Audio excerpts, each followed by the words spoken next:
सहनावतु सहनौ भुनक्तु सह वीर्यङ्करवावहै तेजस्विनावधीतमस्तु मा विद्विषावहै। ॐ शान्ति ॐ पूर्णमदः पूर्णमिदं पूर्णात् पूर्णमुदच्यते पूर्णस्य पूर्णमादाय पूर्णमेवावशिष्यते। ॐ शान्ति शान्ति शान्तिः।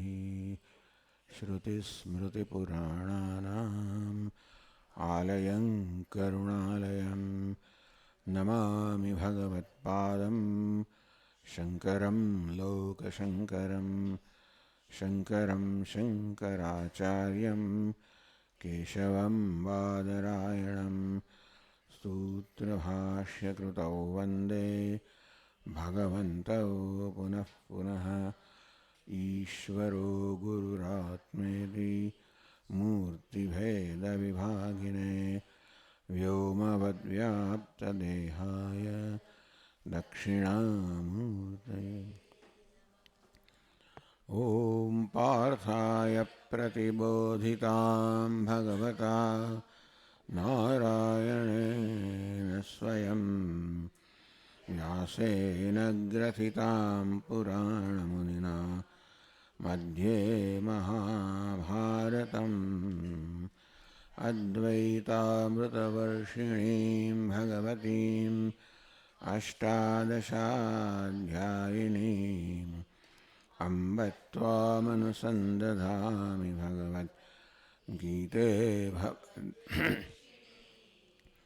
यं ब्रह्मा वरुणेन्द्ररुद्रमरुतः स्तुन्वन्ति दिव्यैस्तवैः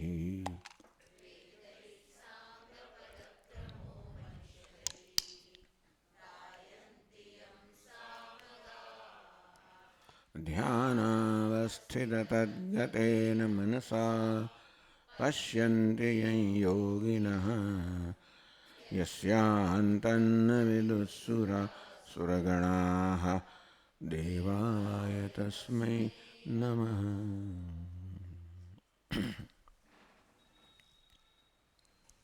दुःखेष्वनुद्विग्नमनाः सुखेषु विगतस्पृहः वीतरागभयक्रोधः स्थितधीर्मुनिरुच्यते।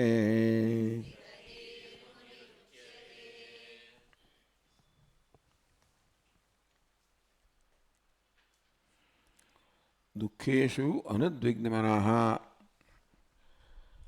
દુઃખના સંજોગો પ્રાપ્ત થતાં જેના મનમાં ઉદ્વેગ જન્મતો નથી.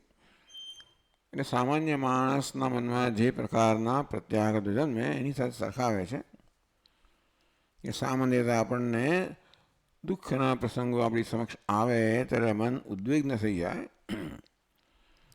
ચિંતા હતી કે આનું શું કરીશ અને કેવી રીતે દૂર કરી શકાય. ઉદ્વેગ કોને કહેવાય? આપણે જ્યારે પરિસ્થિતિ બદલવા સક્ષમ નથી હોતા ત્યારે જે અસહાયતાની લાગણી જન્મે છે એને ઉદ્વેગ કહેવાય કે શું થશે, શું કરીશું. તો દુઃખની પરિસ્થિતિમાં જેને ઉદ્વેગ જન્મતો નથી. સુખેશુ વિગત સ્પૃહ. સુખ આવે ત્યારે મન ઈચ્છે કે વધુ ને વધુ સુખ પ્રાપ્ત થાય એને સ્પૃહા કહેવાય. એ દૃષ્ટાંત આપે છે ટીકાકાર કે અગ્નિમાં જેમ આપણે બળતણ હોમીએ અને અગ્નિ વધારે વધારે માગે તેવી રીતે મનને પણ જ્યારે સુખ આપીએ ત્યારે મન વધુને વધુ સુખ માગે તો એ સ્થિતિને સ્પૃહા કહેવાય.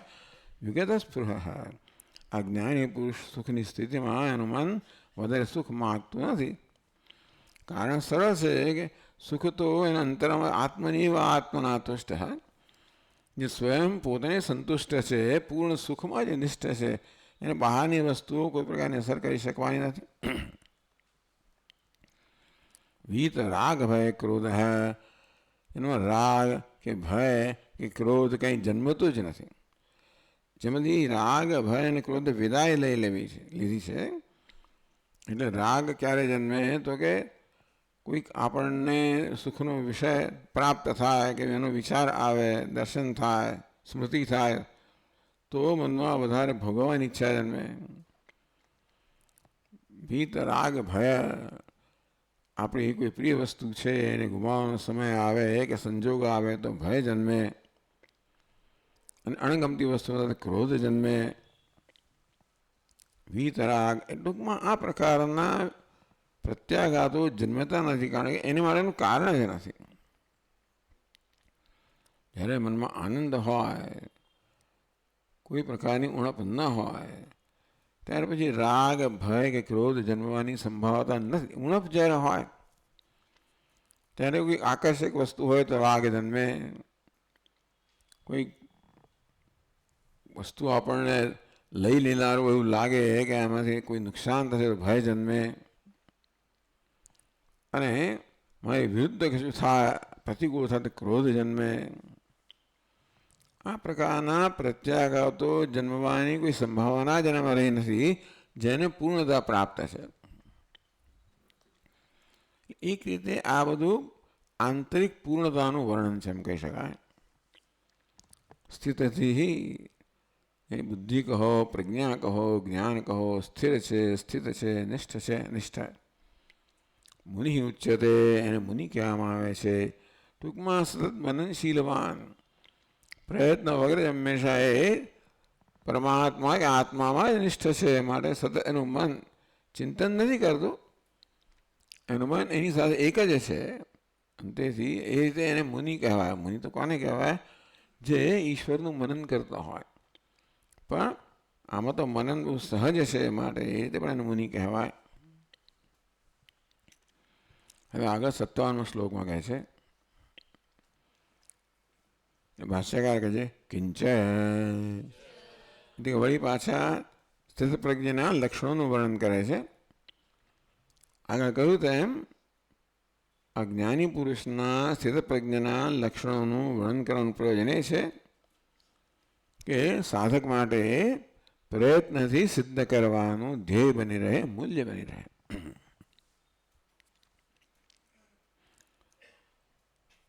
યસર્વત્રાનભિસ્નેહ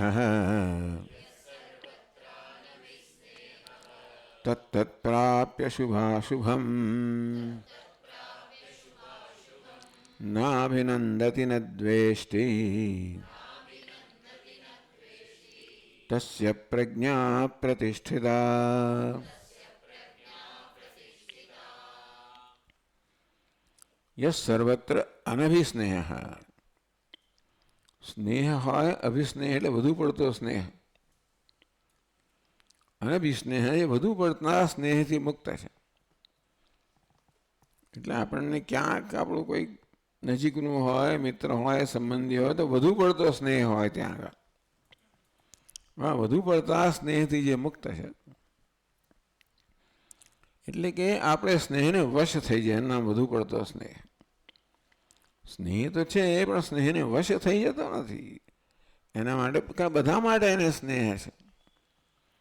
આપણને કેટલાક માટે સ્નેહ હોય, જેને આપણે નજીકના માનતા હોઈએ, બીજા કેટલાક નજીકના હોય, કેટલાક દૂરના હોય. પણ જે આત્મનિષ્ઠ છે એ તો આત્માના સ્તરે જ બધા સંબંધિત છે. પણ એને માટે બધા સમાન છે, એટલે કે બધા સ્વયં છે, આત્મા જ છે, હું જ છે. એનો તો સ્નેહ પૂરેપૂરો જ છે. હું માટે આપણને કોઈ પ્રકારની બિનશરતી સ્નેહ હોય. કોઈ પણ સંજોગોમાં હું મારી જાતને ચાહતો જ હોઉં. બીજી કોઈ વસ્તુનો ચાહતો હોઉં એનું કારણ એ છે કે હું મારી જાતને ચાહું છું. મારી પ્રત્યે મને બિનશરતી સ્નેહ હોય છે. અન્ય પ્રત્યે મને શરતી સ્નેહ હોય. મારી શરત પૂરી થાય તો એ સ્નેહ રહે, નહીં તો ના રહે. પણ મારી પોતાના પ્રત્યે તો મને બિનશરતી સ્નેહ છે. તો યસ સર્વ બધી પ્રકારનો સ્નેહ જેને પોતાના માટે છે એવો સ્નેહ બધાએ માટે છે. કારણ કે જે છે એને આત્મ સ્વરૂપ જ છે અને આત્માના સર્વત્ર દર્શન છે કે જ્ઞાન છે. સર્વત્ર બધા પ્રત્યે અતિસ્નેહથી મુક્ત. તત્ત પ્રાપ્ય શુભાશુભમ નાભિનંદતિ ન દ્વેષ્ટિ. શુભમ પ્રાપ્ય ન અભિનંદતિ, અશુભમ પ્રાપ્ય ન દ્વેષ્ટિ.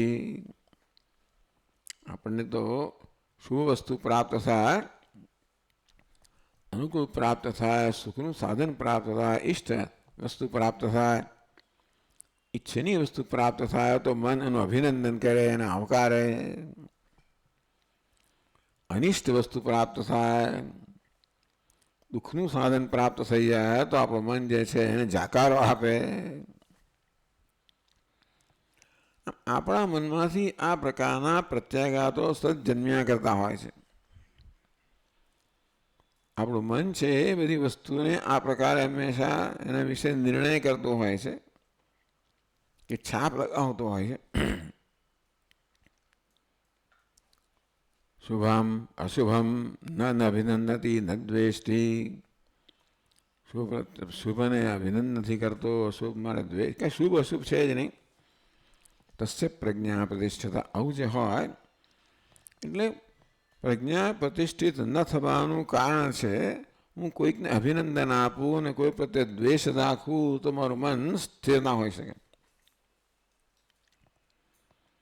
શુભ વસ્તુ પ્રાપ્ત થાય અને સ્નેહ પ્રાપ્ત થાય, અશુભ હોય તો મને એનાથી વિરુદ્ધ પ્રાપ્ત થાય તો મારું મન સ્થિર ના હોઈ શકે, સ્થિત ના હોઈ શકે, નિષ્ઠ ના હોઈ શકે. એટલે મનની સ્થિરતાના ને વિક્ષિપ્ત કરનારા, વિઘ્ન લાવનારા જે કંઈ અહીંયા બધા કારણો છે ભગવાન કહી રહ્યા છે કે મનને અસ્થિર કે ચંચળ બનાવનારા કે વિચલિત કરનારા જે સામાન્ય કારણો હોય છે એ બધા કારણોથી મુક્ત છે. તો ભાષ્યમાં કહે છે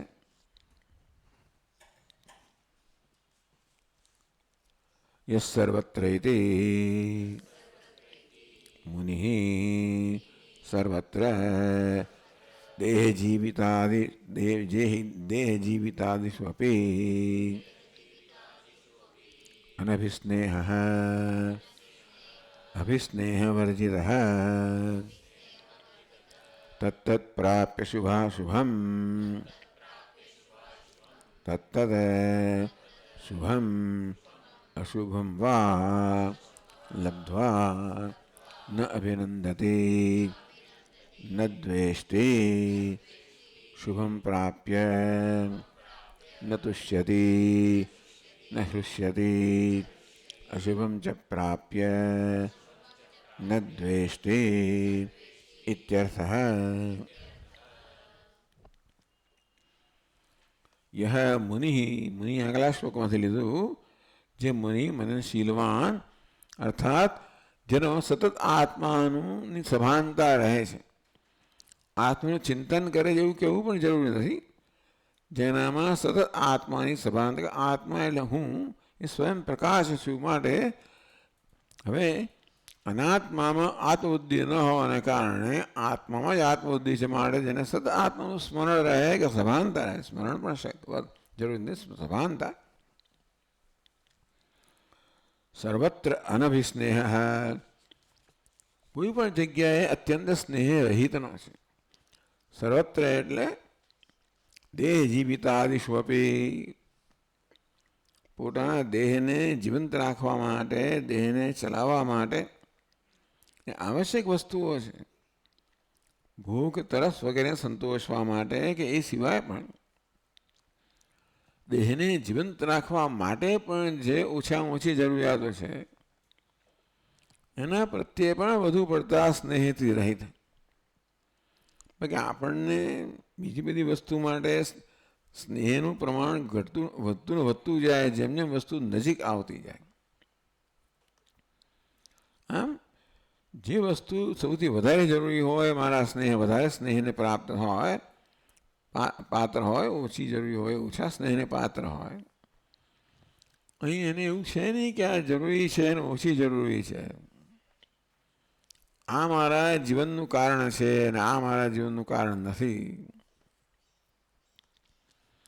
કારણ કે આ દેહના જીવનને પોતાનું જીવન માનતો નથી. આ દેહ છે માટે હું છું એ પ્રકારનો જ્યારે ખ્યાલ હોય તો એને જે વસ્તુ દેહને જીવિત રાખતી હોય એ મારા માટે મહત્વની જ બની જાય. કે મને હોવા માટે સ્વાભાવિક પ્રેમ છે. અસ્થિ ભાતિ હોવા માટે અને સભાનતા માટે સ્વાભાવિક પ્રેમ છે, પ્રિયમ. અને તેથી એ મારે કંઈ પ્રાપ્ત કરવાનું નથી. તેથી જે વસ્તુને હું હોવા માટેનું સાધન માનું, દેહ દાખલા તરીકે દેહ છે માટે હું છું, તો પછી આ છે દેહ છે તો આ પણ એ રીતે મારા સ્નેહનું પાત્ર. દેહ તો મારા જીવનમાં આત્મા મારા સ્નેહનું પાત્ર છે. દેહને આત્મા માનતો હોવ તો એ રીતે દેહ આત્મા જીવન સ્નેહનું પાત્ર બને. હવે બીજો કોઈ પદાર્થ હોય જેને દેહની સ્વસ્થતા માટે કે દેહના જીવંતતા માટે હું એને સાધન માનતો, તો એ પણ આવી રીતે પરોક્ષ રીતે મારા સ્નેહનું સાધન બને. આત્મા જ મારા સ્નેહનું મુખ્ય સાધન છે, એટલે મુખ્ય વિષય છે. પરંતુ દેહને આત્મા માનું છું માટે દેહનું અહોવાપણું મારા મુખ્ય બની જાય. અને તેથી જે કોઈ વસ્તુને હું દેહના હોવા માટેનું સાધન માનું એ પણ મારા પ્રેમનું સ્નેહનું સાધન બનવાનું જ છે.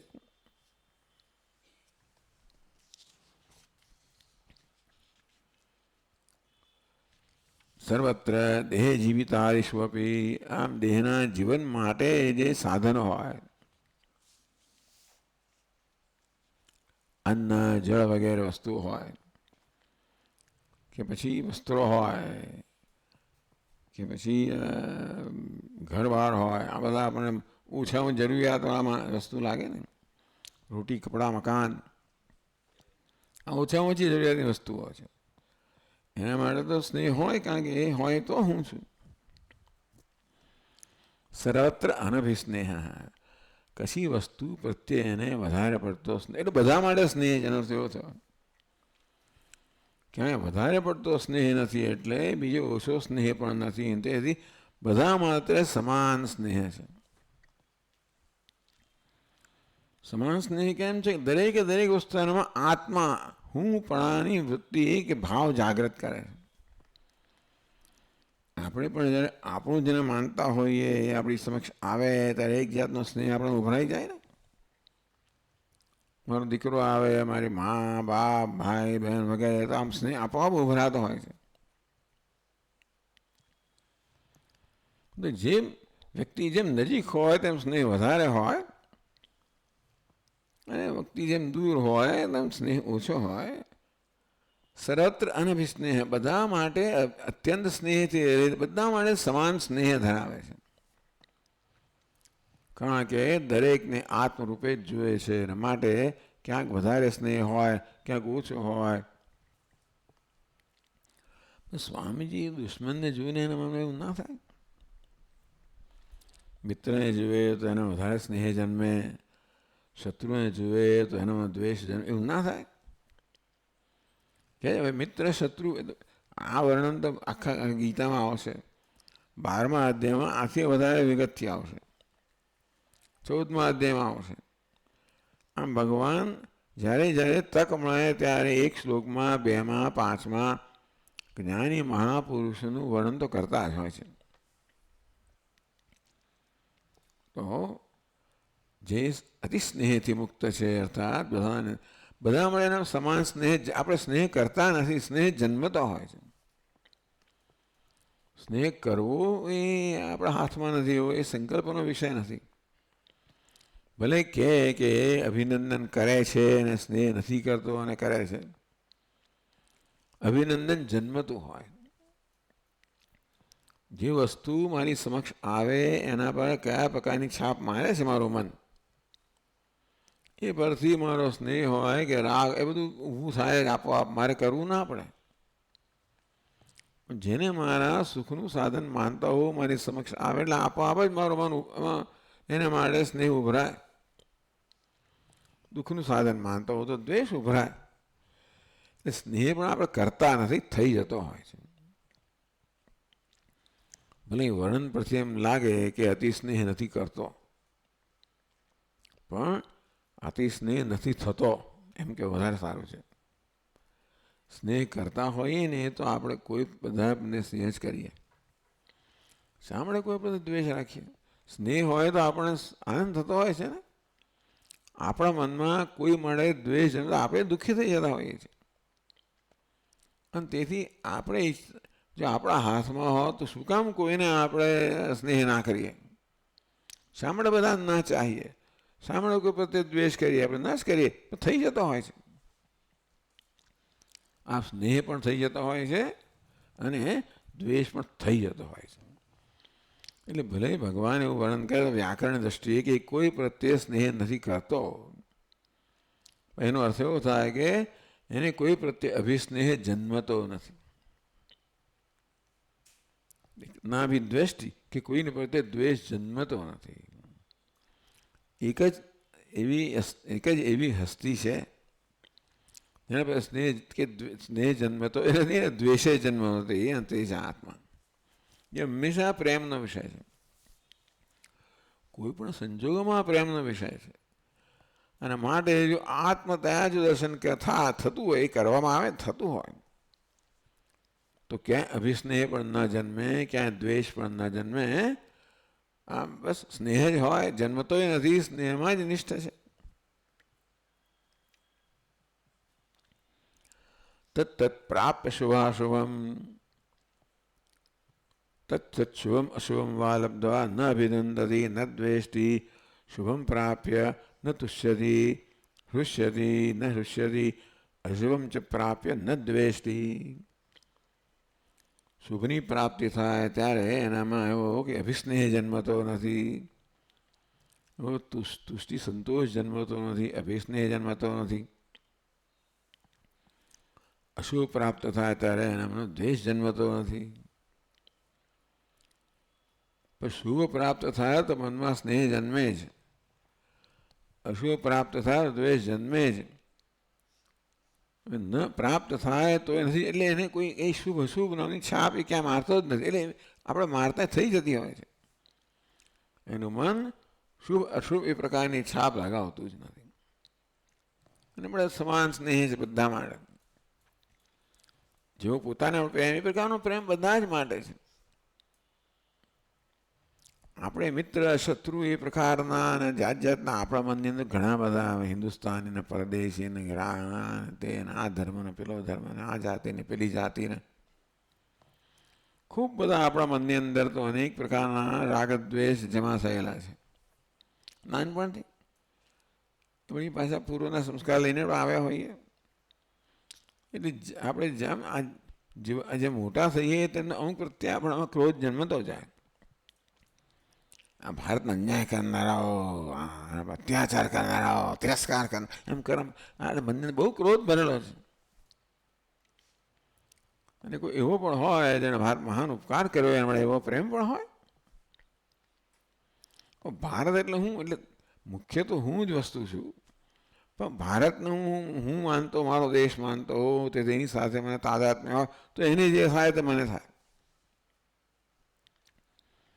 આ પ્રકારે આપણના મનમાં પેલા સંસ્કારોને કારણે આ મનની અંદર જે પ્રકારની જે છાપ છે, સંસ્કાર છે, એને કારણે જે પ્રકારના પ્રતિભાવ છે, એને કારણે બધું થતું હોય છે. અને કંઈ થતું એટલે લાગણીહીન છે એવું નથી. એટલે વર્ણન જ્યારે કહો ત્યાં અમેરિકામાં એ માણસ કે લાગણી જ નથી કે છે. દ્વેષ તો જન્મવો જ જોઈએ ને. રાગે જન્મે ને દ્વેષ ન જન્મે એવું કેવું? એ તો લાગણીહીન છે કે લાગણીહીન નથી. અને લાગણીથી પર છે. રાગ દ્વેષ વગેરે બતાવે છે કે આપણે અમુક સ્તર પર વ્યવહાર કરતા હોઈએ છીએ. જ્યાં સુધી આપણે વિષમતાના સ્તર પર વ્યવહાર કરતા હોઈએ, અસમાનતાના સ્તર પર વ્યવહાર કરીએ, ત્યાં સુધી રાગ દ્વેષ જન્મવાના જ છે. મારા મનમાં જ્યાં સુધી આ પ્રકારનો વિભાગ છે બધા, મારું ને તારું, સ્ત્રી અને પુરુષ, હિન્દુ મુસ્લિમ, ભારત વગેરે વગેરે. ત્યાં એક વસ્તુને સુખ આપ, એક જણની જીત મને સુખ આપશે અને બીજાની જીત દુઃખ આપશે. એક જણ સિક્સર મારશે તો હું આનંદ ઉભો થઈ, અને બીજો મારશે તો મને એકદમ ડિપ્રેશન આવી જાય. આ બધું શું બતાવે છે? આ બધું કોઈનું તાદાત્મ્ય બતાવે છે. આત્માના સ્તર પર આપણે વ્યવહાર થતો હોય તો ક્યાંય પણ અભિસ્નેહ ના હોય કે પછી દ્વેષ પણ ના હોય. એ શુભમ અશુભમ પ્રાપ્ય આપણે કહીએ, પણ આ જ્ઞાની પુરુષ માટે શુભ અને અશુભ એ પ્રકારના વિભાગો હોતા જ નથી. મન કશાકને અશુભ કહે તો એના પ્રત્યે એને દ્વેષ જન્મે છે. મન કશાકને શુભ કહે તો એના પ્રત્યે રાગ જન્મે. એ પ્રકારની છાપ મારતું હોય મન તો છાપ એ તો આ પ્રત્યાઘાતની જાતે જન્મે છે, આ સ્નેહની જાતે જન્મે, રાગદ્વેષ જાતે જન્મે. એની પહેલાં આપણે પહેલાં પર છાપ લગાવી છે કે આ અનુકૂળ છે, પ્રતિકૂળ છે, મારું છે, તારું છે, ગમે છે, નથી ગમતું. છાપ લગાવી હોય એટલે પછી આપોઆપ મન આપણું એવું પ્રત્યાઘાત દર્શાવવાનું જ છે.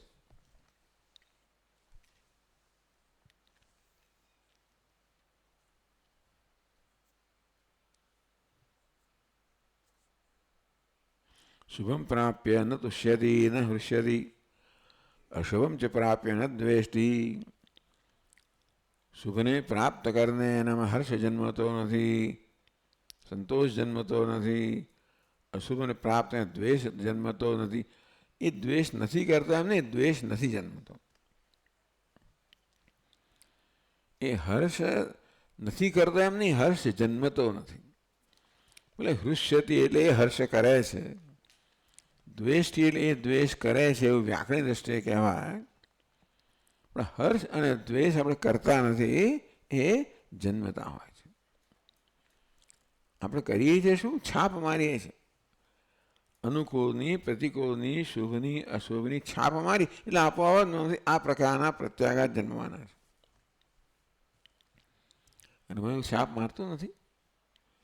કયા સ્તર પર આપણે વ્યવહાર કરીએ છીએ, કયા સ્તર પર આપણે કોઈ સાથે સંબંધ ધરાવીએ છીએ, એ પછી નક્કી થાય. દેહના સ્તરે થતું હોય તો અનેકતા છે, વિવિધતા છે, વિષમતા છે, બધા પ્રત્યાઘાતો જન્મવાના જ છે. આમ જેટલે ઊંચે વિષમતા સાથે, અસમાનતા સાથે આપણો સંબંધ હશે એટલે ઊંચે આ પ્રકારના પ્રત્યાઘાતો જન્મવાના. જેટલે ઊંચે આપણે સમાનતા સાથે આપણે તાદાત્મ્ય હશે એટલે ઊંચે આ પ્રકારના પ્રત્યાઘાતથી મુક્ત રહેવા.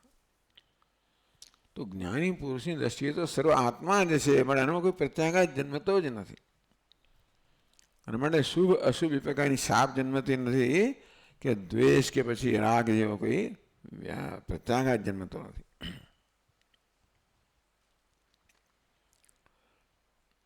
તસ્ય એવં હર્ષ વિષાદ વર્જિતસ્ય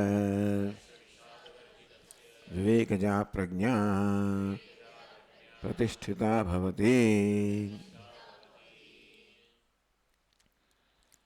હર્ષ અને વિષાદ છે એ આપણા મનને ચલાયમાન કરે છે, એટલે મનને સ્થિર રહેવા દેતું નથી. આપણા મનમાં કંઈ ને કંઈ પ્રકારના પેલા આવેગો આવ્યા જ કરે, તેથી મન સતત અસ્થિર હોય, ચલાયમાન થતું હોય. આમ હર્ષ વિષાદ એ પ્રકારના આવેગો આવતા હોય તો મન સ્વસ્થ રહી જ ના શકે, એવું જ હોય છે.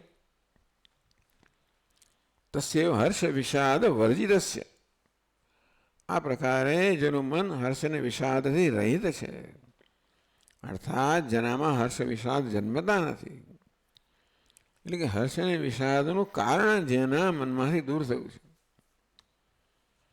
હર્ષ અને વિષાદ ક્યારે જન્મે? જ્યારે આપણે અસમાનતાના સ્તરે, વૈવિધ્યના સ્તરે, ભેદભાવના સ્તરે વ્યવહાર કરતા હોઈએ. ભેદના સ્તરે વ્યવહાર કરતા હોઈએ, આ મારું ને તારું ને ગમતું ને ગમતું, આ નજીક છે આ દૂર છે વગેરે, ભેદના સ્તરે વ્યવહાર કરીએ તો પછી આપણા ઈચ્છા વગર પણ મનમાં પ્રત્યાઘાત જન્મવાના જ છે. એકવાર આપણે કોઈને પ્રત્યે છાપ મારી ગયા ગમતું છે અણગમતું છે તો પછી પ્રત્યાઘાતમાં આપણે આપણું કર્તૃત્વ નથી, જાતે જ જન્મતા હોય છે. તસ્યમ હર્ષ વિષાદ વર્જિતસ્ય, જે સર્વત્ર આત્માના દર્શન કરે છે અને માટે જેનામાં આ પ્રકારના પ્રત્યાઘાતો એટલે આવી જાતની છાપ જન્મતી નથી કે આ નજીક છે, આ દૂર છે, આ ગમતું છે, અણગમતું છે વગેરે. તો એના મનમાં હર્ષ વિષાદના આવેગો ન જન્મતા હોય. એટલે ભગવાન કહે છે કે આ પ્રકારના જે આવેગો છે આપણા મનને વિચલિત કરે છે. તેથી કદાચ આપણને જ્ઞાન થયું હોય તો પણ એ જ્ઞાનમાં નિષ્ઠા પ્રાપ્ત ન થાય જ્યાં સુધી મનમાં આ કે આવા પ્રકારના આવેગો હોય.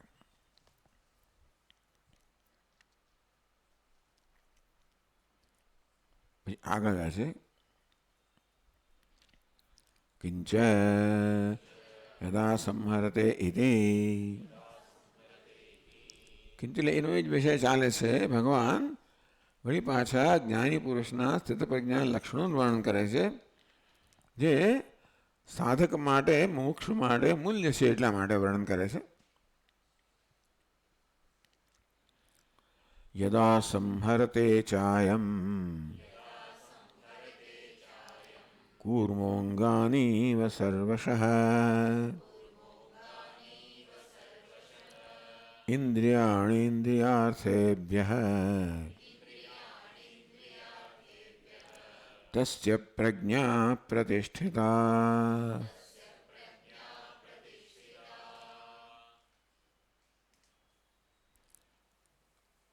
કૂર્મ સર્વશઃ અંગાની સંહરતે एवं अयम यदा इंद्रियाणि इंद्रियार्थेभ्य इंद्रियाणि संहरते. कूर्म એટલે કાચો, સર્વશ ચારે બાજુથી, અંગાની સંહરતે ચારે બાજુથી પોતાના અંગોને સંકેલી લે છે. એટલે કાચમાં કંઈક ભય જણાય ત્યારે અંગોને બધા સંકેલી લે. એની પેલી શું કહેવાય, હા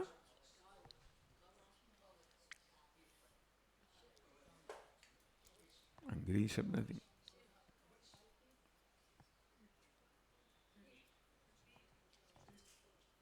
શું પીઠ. ચાલો,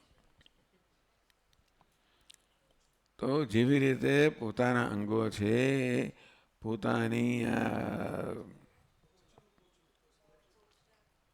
કોચલું સંકેલેલા છે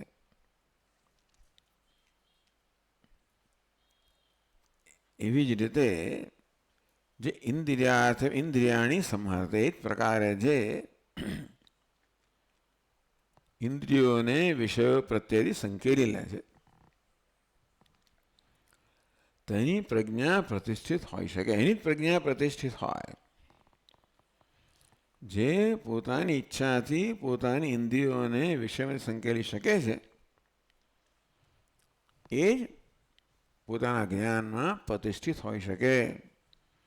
નહીતર જો ઇન્દ્રિયો વિષયો પ્રત્યે આકર્ષાતી હોય, વિષયોના વશમાં હોય, અને તો પછી એનું મન છે એ સ્વસ્થ ના રહી શકે. એટલે મન ત્યારે સ્વસ્થ હોય જ્યારે આ બધી શરતો પૂરી થતી હોય. એનો અર્થ એવો થયો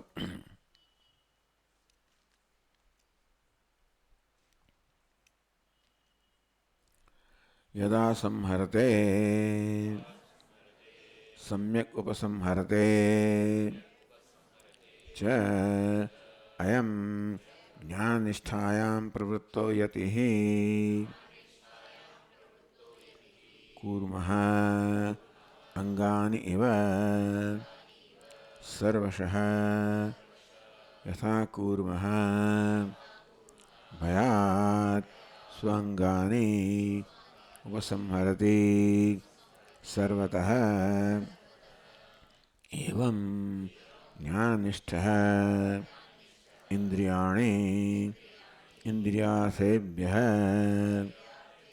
સર્વ વિષયેભ્યઃ ઉપસંહરતે તસ્ય પ્રજ્ઞા પ્રતિષ્ઠિતા ઇતિ ઉક્તાથમ વાક્યમ.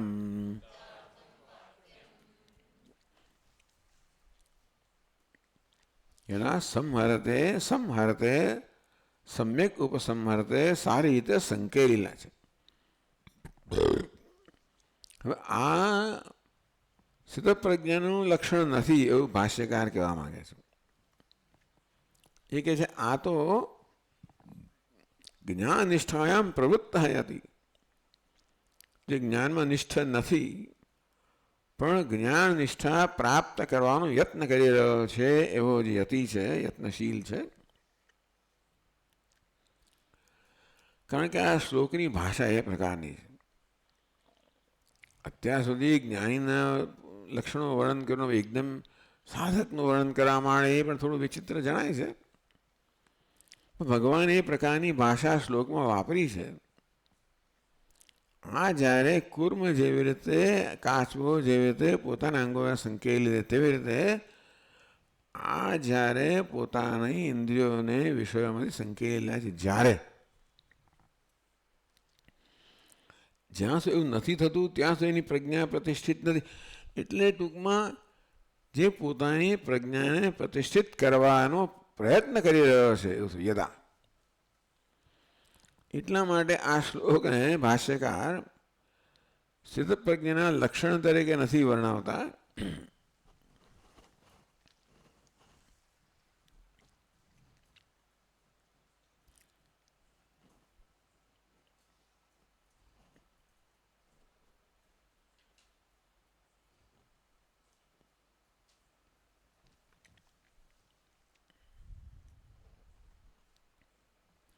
કારણ કે જ્ઞાની પુરુષે પોતાના અંગોને સંકેલવાના હોય નહીં.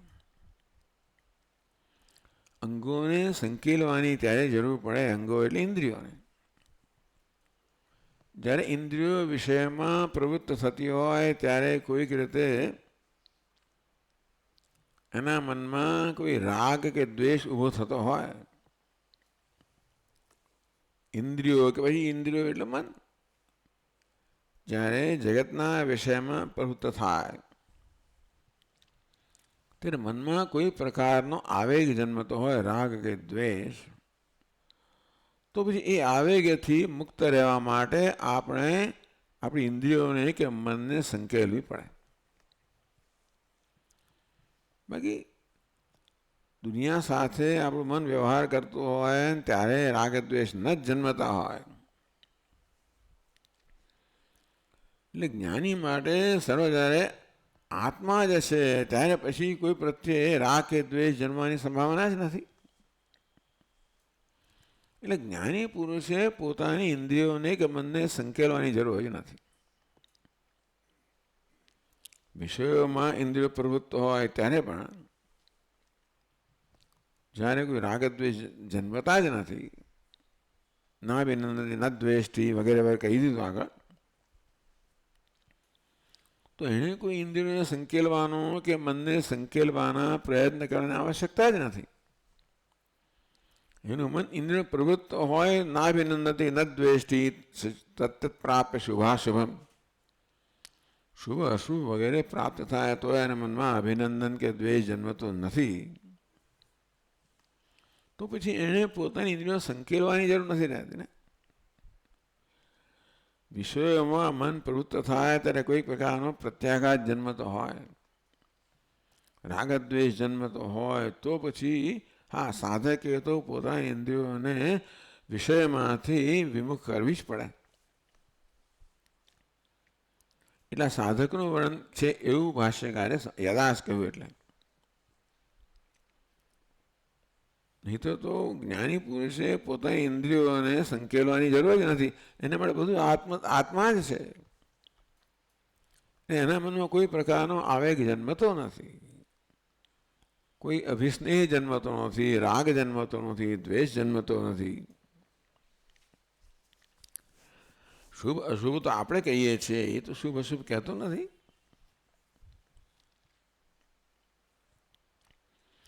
એટલે ભાષ્યકાર એટલે આપણે માની લઈએ કે આ જે શ્લોક છે એ સ્થિતપ્રજ્ઞના લક્ષણનું વર્ણન નથી, પરંતુ સાધકનું વર્ણન છે. કાચબો જેવી રીતે પોતાના અંગોને કંઈક ભયની સ્થિતિ ઉત્પન્ન થાય તો સ્વેચ્છાએ સંકેલી લે છે, તેવી રીતે જ્યારે યદા આ સાધક પણ પોતાની ઇન્દ્રિયોને, મનને વિષયમાંથી સ્વેચ્છાએ સંકેલી શકે એ પ્રકારની એક પ્રભુત્વને પ્રાપ્ત થયું હોય ત્યારે એની પ્રજ્ઞા પ્રતિષ્ઠિત થાય, નહીં તો ના થાય. જેની પ્રજ્ઞા પ્રતિષ્ઠિત થઈ છે એના લક્ષણો વર્ણન પેલા 3 શ્લોકોમાં કરવામાં આવ્યું. જે પ્રજ્ઞાએ પ્રતિષ્ઠિત કરવા માંગે છે એનું વર્ણન આ છે એવું આપણે સમજવાનું ભાષ્યકારના વ્યાખ્યા પરથી. એટલે એવું કેમ ભગવાને શ્લોક મૂકી દીધો છે ખબર નથી, પણ આ શ્લોકની ભાષા પરથી આ પ્રકારનું અર્થઘટન ભાષ્યકારે કર્યું.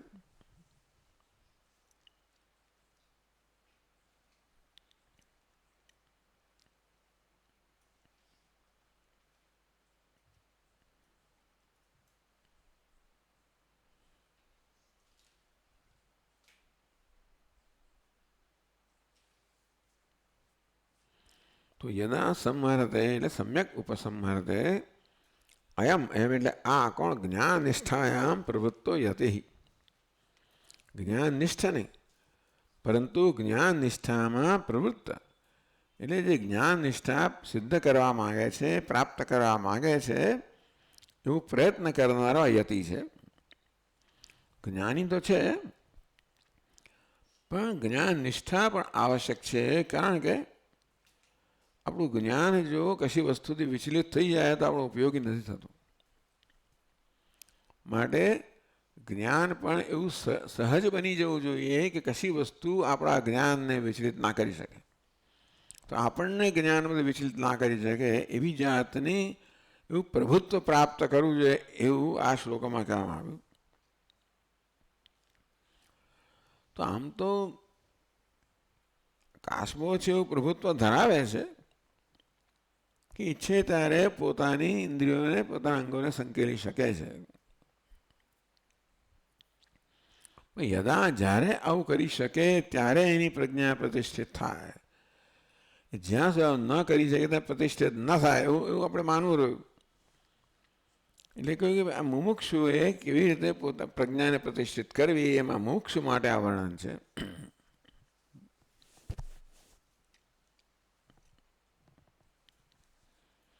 સંહરતે સમ્યક ઉપસંહરતે એમ જ્ઞાન નિષ્ઠાયામ પ્રવૃત્તો યતિ. જ્ઞાન નિષ્ઠા માટે પ્રયત્ન કરનારો યતિ જે છે કૂર્મ અંગાની એવ સર્વશ યથા કૂર્મ ભયાત સ્વ અંગાની ઉપસંહરતિ. જ્યારે કાચમાં કંઈક ભય લાગે ત્યારે પોતાના અંગોને સંકેલી લે છે સર્વતા બધી બાજુથી. એવું જ્ઞાન નિષ્ઠા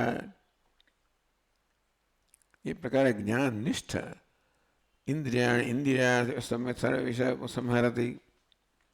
હવે જ્ઞાન નિષ્ઠા એટલે જ્ઞાન નિષ્ઠાયામ પ્રવૃત્ત યતિ એવું સમજવાનું. જે જ્ઞાનમાં નિષ્ઠા પ્રાપ્ત કરવા માગે છે આ પ્રકારનું પ્રભુત્વ મેળવવું જોઈએ કે જેવી રીતે કાચબો પોતાના અંગોને સ્વેચ્છાએ સંકેલી શકે છે એ પ્રકારે જ્ઞાનમાં નિષ્ઠા પ્રાપ્ત કરનાર યતિએ પોતાની ઇન્દ્રિયો કહો, મન કહો એના એવું પ્રભુત્વ પ્રાપ્ત કરવું જોઈએ જેથી સ્વેચ્છાએ પોતાના મનને બાહ્ય વિષયોમાંથી સંકેલી શકે. એવમ જ્ઞાન નિષ્ઠા જ્ઞાન નિષ્ઠાયામ પ્રવૃત્તો યતિ ઇન્દ્રિયાણી ઇન્દ્રિયાર્થેભ્ય સર્વવિષયેભ્યો. ઇન્દ્રિયાર્થ એટલે વિષય, ઇન્દ્રિયાર્થેભ્ય સર્વવિષયેભ્ય. ઇન્દ્રિયા અર્થ એટલે વિષય, ઇન્દ્રિય વિષય એટલે જગતના વિષય, શબ્દ સ્પર્શ વગેરે.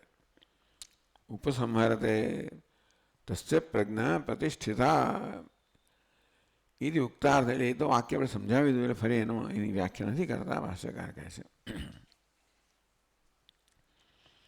જ્યારે યતિ આ પ્રકારનું પ્રભુત્વ પોતાના પર પ્રાપ્ત કરે છે કે કાચબો જેવી રીતે સ્વેચ્છાએ પોતાના અંગોને સંકેલી શકે છે, એ તો ભયને કારણે સંકેલેલા છે, પણ એને પોતાના અંગો પર એવું પ્રભુત્વ છે કે ઈચ્છે ત્યારે પોતાના અંગોને સંકેલી શકે. બસ એટલું અગત્યનું છે. અને તે રીતે આ જ્ઞાન નિષ્ઠ થવા માગતો યતિ છે પણ સ્વેચ્છાએ પોતાની ઇન્દ્રિયોને કે મનને સંકેલી શકે, ત્યારે એની પ્રજ્ઞા પ્રતિષ્ઠિત થઈ શકે.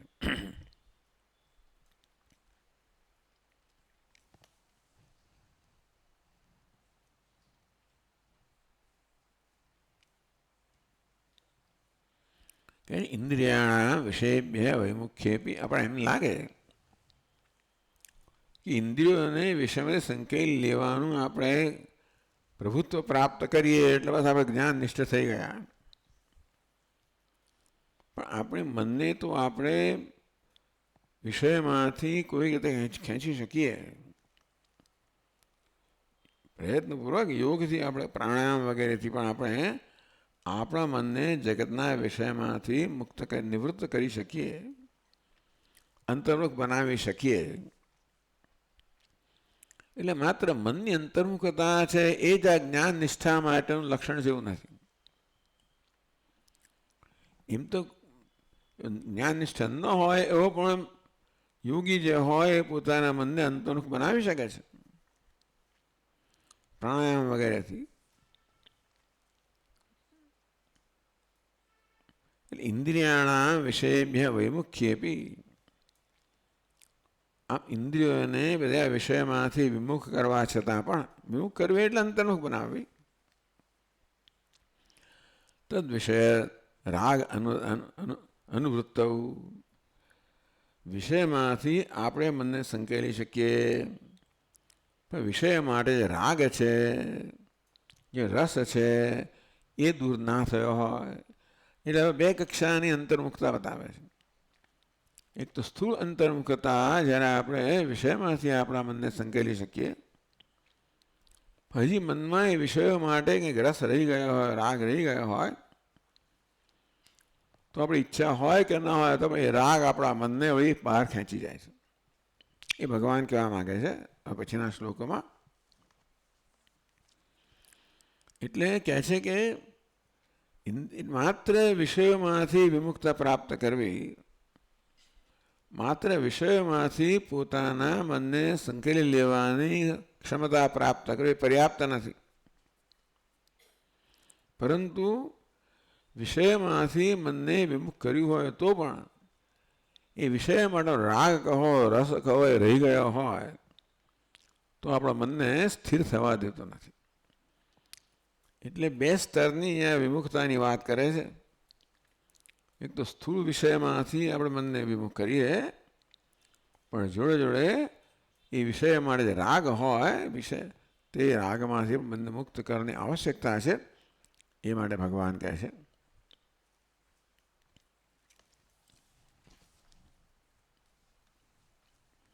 બહુ સરસ વાત કરે છે ભગવાન.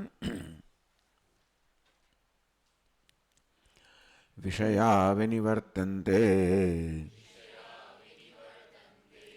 નિરાહારસ્ય દેહિનઃ રસવર્જમ રસોપ્યસ્ય પરમ દૃષ્ટ્વા નિવર્તતે.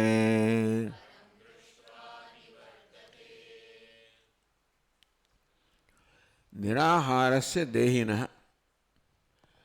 નિરાહાર એટલે ઉપવાસ કરવો.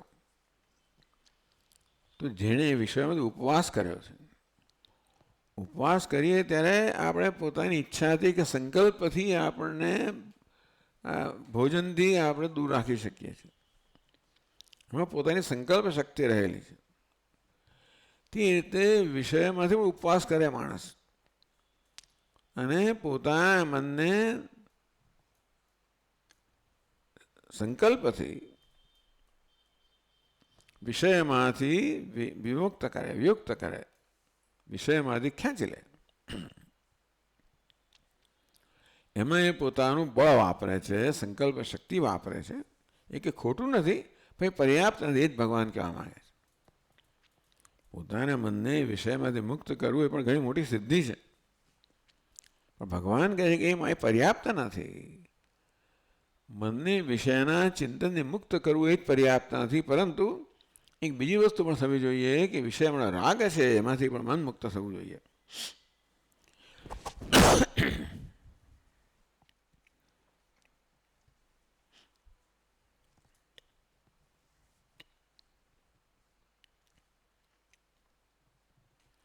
નિરાહારસ્ય દેહેન વિષયા વિનિવર્તન્તે.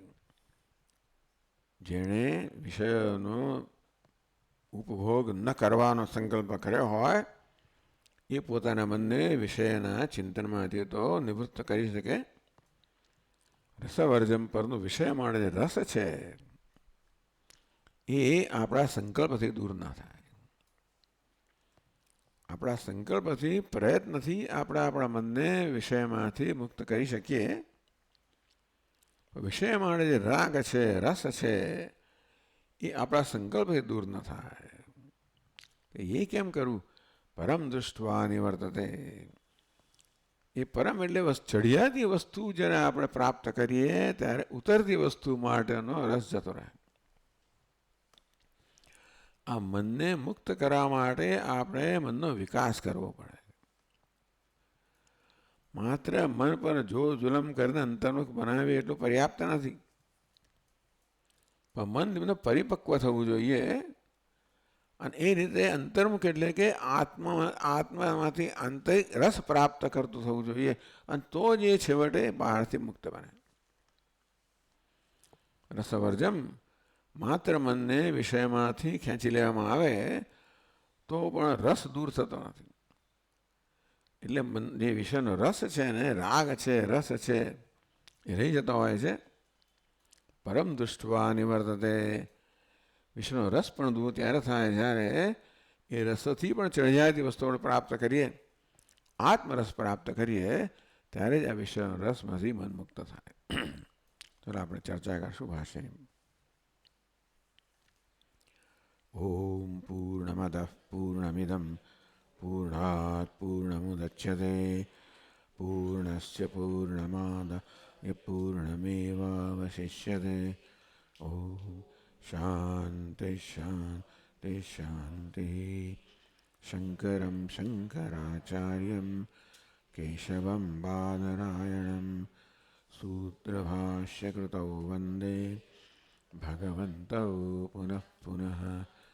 ઈશ્વરો ગુરુરાત્મેતિ મૂર્તિભેદવિભાગિને વ્યોમવદ્વ્યાપ્તદેહાય દક્ષિણામૂર્તયે નમઃ. ઓમ શાંતિ શાંતિ શાંતિ.